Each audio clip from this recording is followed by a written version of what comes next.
certaines collectivités d'outre-mer, la Polynésie, la Nouvelle-Calédonie, parfois la Réunion, arrivaient en cours d'année à absorber cette sous-consommation d'autres départements, ce qui ne se voyait pas. En 2018, ça n'a pas été le cas et ça nous est un petit peu apparu plus brutalement au visage et c'est pour cela qu'il faut se poser les bonnes questions maintenant. Alors vous êtes posé aussi des questions, je sais que vous avez réfléchi au niveau de la délégation et vous-même sur des solutions.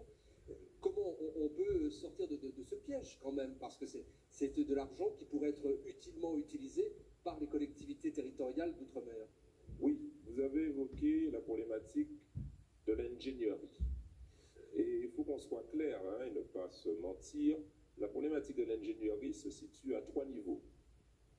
Pas seulement au niveau des collectivités locales. C'est le cas, mais pas seulement à ce niveau-là. Ça se situe aussi au niveau de l'État décentralisé, les préfectures qui doivent faire plus attention et être mieux musclées en termes de compétences.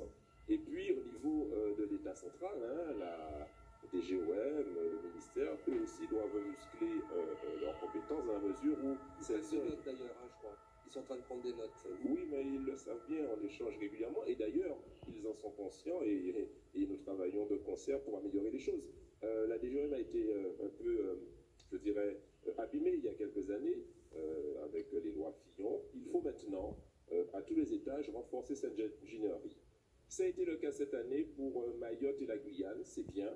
Il y a l'Agence nationale de cohésion des territoires qui fait un effort particulier, mais, et c'est un souhait formulé qui n'a pas encore été satisfait, il faut que partout, dans tous les départements et collectivités d'outre-mer, qu'il y ait ce renfort d'ingénierie.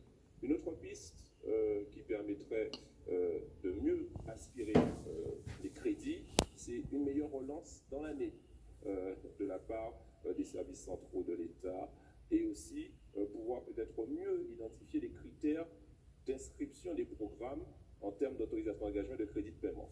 Mais en tout état de cause, on ne peut pas se satisfaire d'une chose, on l'a dit, c'est d'entériner, comme cela a été le cas pour le budget 2020, une baisse des crédits de paiement, constatant l'incapacité de nos territoires à consommer le budget qui leur sont alloués. Il faut qu'on puisse aller plus loin, mais je sais que c'est une volonté commune. Nous y serons vigilants en tant que rapporteur spécial au budget dans l'évaluation de l'année prochaine pour s'assurer que les crédits alloués sont réellement consommés. Merci. Écoutez, on va passer le micro à Wikidash Oumadi, qui est le président d'Interco Outre-mer.